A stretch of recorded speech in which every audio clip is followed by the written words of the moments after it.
Hello, this is Brave Sir Robin coming to you from Parts Unknown. A couple weekends ago, WWE presented their Extreme Rules pay-per-view, and one of the headlining matches was Christian versus Alberto Del Rio for the vacant world title. And this match ended in a very feel-good moment of Christian actually winning the world championship. This was a very feel-good moment for a lot of fans who were actually really glad to see this. It was one of their old favorites, like somebody whose career we've pretty much followed from the beginning, winning the big one, and we were very glad to see it. Then 2 days later, he loses the title in his first ever defense to Randy Orton. There's been some speculation about why this happened, that it was to make Orton happy just because he was drafted to SmackDown, or that Vince McMahon simply lost his balls, or could be any reason. But for those 2 days, the fans were pretty happy to see Christian in a main event world title picture, and we were very excited to see it happening. Of course, this wouldn't be the first time we'd see Christian as a main eventer. We'd actually see that during his TNA run, and that's why I picked out the DVD I'm going to review this time. Christian Cage, the Instant Classic from TNA. We're going to take a look at this. We'll see what probably could have been and see how it compares to those 2 days that we saw Christian as a world champion. There's no real documentary on this DVD, just some video package showing stock footage and clips of Christian, where the words Instant Classic are repeated over and over again. We also get to hear clips of Christian's TNA theme song, which for those of you who didn't realize is a blatant ripoff of My Last Breath by Evanescence. Seriously, look it up. They're pretty much the same song, just without the lyrics. So the first match we get Christian Cage versus Jeff Jarrett for the NWA Championship at Against All Odds 2006. I know it's pretty much become the norm for ex-WWE guys to show up in TNA and be handed the title right away, but at this time it was still a big deal and a surprise when it happened. There were other stars who showed up in TNA before, like Jeff Hardy and Raven, but Christian, he was the first guy to do it on his own terms, where he actually requested I think his contract was up and he actually chose not to sign and actually chose to go to TNA. And at the time, like I said, this was a big deal for putting TNA on the map, and it actually showed a lot of the wrestlers that TNA was an option for them. That was a big deal for helping establish them as the number 2 Fed in this current wrestling scene. So the match itself was pretty good. At the start of the match, they introduced Earl Hebner as the referee. I think this was his TNA debut. And naturally, Mike Tenay and Don West, they had to beat us over the head with Montreal Screwjob references, which I could have done without. Especially when at a point Jeff Jarrett has Christian in a sharpshooter, and they're like, oh my god, no. But luckily, they have better sense than to do that, at least at this time anyway. The crowd was very into this match. They really wanted Christian to win. They erupt when he does. I mean, it was glad to see. This was a big moment. He even has a decent run of defenses against people like Abyss and Monty Brown, but those matches aren't even on this DVD for some reason, though I thought they were pretty good. Sadly, Christian's first TNA title reign, it would end in a stupid manner as well, because Jeff Jarrett decided he needed his title back because they had just brought in Sting, and they thought that Sting versus Jeff Jarrett needed to be a title feud. I personally disagree with this. I think they could have had a perfectly fine feud without the title. And all it really did was derail Christian when they took the title off him, and ended up actually pissing off the fans who actually wanted to see Christian as champion. Does that sound familiar to you people? So now we skip Christian's entire title reign and 8 entire months to Bound for Glory 2006, where Christian is a heel, and now he's feuding with Rhino, which leads to this match being called an 8-mile street fight because of where they are in Michigan. They start in the back, in the parking lot, and they actually have a pretty decent brawl. They fight on top of a Zamboni, and they drive it into the arena with Christian on it and Rhino driving. They make it to the ring, where there's the use of chairs and street signs and other weapons, and Rhino is bloodied. But brawling is Rhino's strength, and him and Christian obviously know each other well, so this match is decent. It's a pretty good brawl. There's a really cool dramatic moment when Rhino is tied up with a straitjacket, but avoids the one-man concerto and keeps fighting back. And he actually even busts out the pile driver from the apron through a table that's at ringside. I always thought that was a cool move from Rhino. I always like to see that, and I haven't seen that since his ECW days. But of course, with Rhino being a hometown favorite and competed in what is his so-called specialty match, naturally that means he loses. But not till after taking a serious beating though, so it really worked. I actually forgot how good this match was. I was really impressed with this match. I haven't watched this DVD in a while and forgot that this was a good match, so I liked it. It was good. So now after that match, Christian faces Rhino once again on an episode of Impact in a barbed wire steel cage match. And if that's not enough, both Christian and Rhino, the previous week they have won specially assigned weapons that only they're allowed to use. Like for example, Christian won a pair of bolt cutters and 2 chairs, while Rhino won the keys to the cage and a straitjacket, but only they're allowed to use those special weapons. That's TNA for you. They can't have a regular cage match with barbed wire. They gotta add something like that. But what can you do about it? It's a decent enough brawl with Christian playing the chicken shit heel and Rhino beating him up, and Christian's trying to escape, but he can't because of the barbed wire, so they tell a good story there. At one point, Rhino's handed his key, but then he just throws it out so he can beat on Christian some more. I bet this backfires on him later, knowing that. So then they have a commercial break, and they do one of those things that I hate, where before they go to the commercial break, Rhino's in control, but when they come back, Christian's in control. Especially on a taped program, I don't think that should happen. And especially seeing Christian use his bolt cutters during the break, and we never get to see it happen, so I already cut away some barbed wire, which leads to some various spots, and Christian gets very bloodied as well. Then Rhino, how the match ends, Rhino hits him with a gore, and then gores Christian through the side of the cage, and he falls to the floor, which allows Christian to win.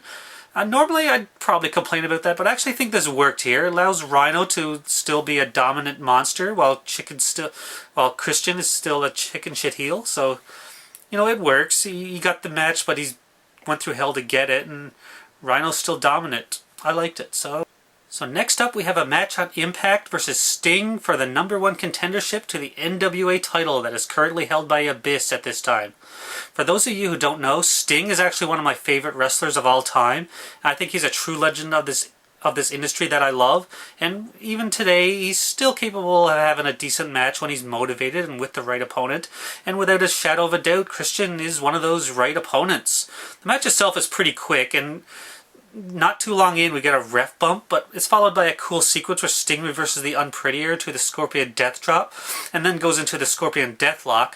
But while the referee is down, this leads to the TNA debut of Tyson Tomko, who interferes on Christian's behalf. And then they beat down Sting and no winner is ever declared, which is too bad. I would have liked to have seen a winner between these two guys for the match they had, but the reason they did this is because the next match on this DVD is the triple threat match between Sting, Christian, and Abyss for the title, so I guess that's why they bothered to include it. I probably would have skipped this and put something better on there, but what they did show us was still good, so I guess that's why they did. I got no complaint about that.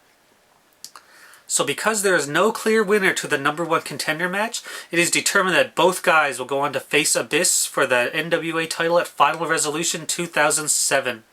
This, of course, was also during the height of that god-awful storyline where Sting and James Mitchell are fighting for the soul of Abyss, but I'm not going to talk too much about that. I mean, this isn't their DVD, this isn't their storyline, but there will be a bit of that in this match anyway, sadly. Also, Tomko's barred from ringside. He's held in a small shark cage that's still at ringside, but who bets he gets out of that anyway, right? It pretty much follows the standard triple threat formula where two guys fight in the ring while the other one plays hurt on the outside, and occasionally they switch where one guy gets knocked out and somebody comes in, and there's not too many spots where that actually involve there being 3 guys. The match is also elimination style, which I like, but Abyss is the first one eliminated, and it's still pretty early on, which guarantees the new champion. So Christian and Sting, they're once again having a good match, just like they should have had before. But surprise, Tomko gets loose, and he gets out of the cage, and he interferes on Christian's behalf. Despite that, Sting still holds on, and Tomko is fought off by Abyss, who's teasing a face turn by helping Sting. Of course, we get another ref bump. This is a TNA main event, after all. And after helping Sting mere minutes before, Abyss turns on him by nailing him with a chain wrapped around his fist, which allows Christian to win the match and win back the NWA title for the 2nd time. Not as cool as the first time he won it, but it's still pretty cool, especially for those of us who wanted to see Christian as champion again. So, not great a match, but it was still cool to see him win the title again. So now we have Christian versus Kurt Angle from Against All Odds 2007. What's funny about this match is how Christian had only won the title in the previous month, and everyone's just assuming that he's only going to be a transitional champ for Kurt Angle. You know, just like he was a transitional champ for Randy Orton. But Samoa Joe, he sits at ringside to keep anyone from interfering, despite how Tomko was already escorted from ringside, though of course odds are Tomko will be back. Again, these two guys, they've wrestled each other before, and they know each other very well, and have a very excellent match. And at this time, Angle, he was out for something to prove when he got to TNA, so like I said, they're doing it pretty well. It's really good. He's there to work. The crowd's actually kind of quiet, though. I guess they think that Angle winning is a foregone conclusion, but they'll be surprised later. So Angle nails 7 consecutive German suplex, a sequence that I'm sure Kurt never ripped off from nobody. God knows Kurt Angle doesn't rip off people's moves. People just rip off his, according to him. And this leads to AJ Styles interfering, which causes a distraction. But Samoa Joe chases him off, and while the referee is distracted, Christian nails Kurt Angle with a chair, but he still doesn't get the win. We get a ref bump, of course, and this leads to Samoa Joe coming back, and this time he's attacked by Tomko. Anybody surprised by that? I'm not. And Scott Steiner comes out too for some reason. And of course, Kurt Angle, he's fucking Superman at this time and fights them off. Joe fights off Tomko and Steiner back to the back, and Kurt gets Christian in an ankle lock. But when Steiner was out there, he left a steel pipe behind, which Christian grabs and nails Kurt Angle with, and then hits the unprettier and gets the win. It was a good match, but it was brought down slightly because of too many shenanigans. I really hate overbooked stuff like this. We could have done without all the interference and just let these two have a match. I guess they didn't want to have Kurt Angle win cleanly yet, so I guess that's why they did it this way, but the match suffered because of it. So the last match on this DVD is from Destination X 2007 with Samoa Joe versus Christian Cage. Remember when at this time Samoa Joe was red hot and he was just ready to be situated as the face of TNA. So naturally with that in mind, it's about time they actually gave Samoa Joe a title shot and had him headline a pay-per-view, especially for the NWA title at the time. The crowd is very red hot into this match, and both guys, they're on, despite the fact that I don't think they wrestled each other before, they're on top of their game, and again, they have a very good match. This is two guys in their prime, so they're doing excellent. Joe dominates for a lot of the match, and he pretty much counters everything Christian tries, which causes Christian to get frustrated and try to walk out of the match and lose by countout and not lose his title. But before he could fully leave, several other wrestlers come out from backstage and force Christian back to the ring to finish the match and fight like a man. Normally I would call this cool, but there actually is something wrong with this, because that's when it happened. Joe still couldn't win. I mean, Christian is forced back into the ring. Joe nails an island driver, but the referee is outside of the ring telling those guys to get back. And then when he makes it to the ring, he gets a 2 count and Christian kicks out. And then what happens after this? Oh yeah, you guessed it, a ref bump. And this allows Christian to use a chair. Joe comes back and hits the muscle buster, but there's no ref to count. So again, Joe is screwed. Then Joe tries to win with this coquina clutch, his submission move. Christian rolls onto his back and puts his feet on the ropes and gets a cheap pin after all of that shit. A fucking lame ending to an otherwise awesome match. And it was shit like this this is what frustrates me about TNA. It would actually be an entire year later. I looked it up. 13 months later before they finally gave Samoa Joe the title, even though at this time he was fucking ready. I mean, and then it would be god-awful booking like the Main Event Mafia and other garbage that would just kill what Samoa Joe had, and he's unsalvageable even today. Like this, I'm actually getting worked up about this. Like I think this is Christian's DVD, and now here I am talking about Samoa Joe. So, sorry for my language just there, but this is what the mindset I got in from watching this again. Like, they just ruined it. I need to take a break, really. So that's Christian Cage, the instant classic. Despite my earlier rant, I'd actually recommend picking up this DVD. It's really good. There's a lot of good matches on there. My favorite match on here, if I had to pick one, I'd probably say the 8 Mile Street fight between him and Rhino. Worst match? Nothing's bad, but I'd say the match with Sting, just because there was so much going on that didn't need to happen, and I would have liked to have seen a better match. The match with Joe, despite what I said about it, it's still a good match, but too much crap that happened here. Until the WWE decided to put out a DVD about Christian, which they probably will, and I hope they do someday. This is pretty much the best you'll get right now. It'll cover his TNA run, a good complete thing. As you can see, it's only one disc. I think they could have made more out of it, even if it was just his TNA run, because he was there a few years. There's a few matches I could think of that weren't on here, like some of his title defenses. I remember a tag match he had where when Sting made his re-debut, he actually teamed with Christian against Jeff Jarrett and Monty Brown. I remember enjoying that match. I remember a cage match with Abyss that he had that was good, that's not on here. I think he had a ladder match with Abyss that was good, that was not on here. I think he had a match with Monty Brown, which I think was the best match of Monty Brown's career. That's not on here. So they could have done more, but again, like I said, very good DVD. I don't know where you'd find it now, probably eBay or thrift stores or clearance bins or somewhere, but if you see it, pick it up. Christian's one of the world's best, so pick it up, enjoy it. Any fan should enjoy it, so This is Braves for Robin. Until the WWE puts out another DVD for him, I'm signing off.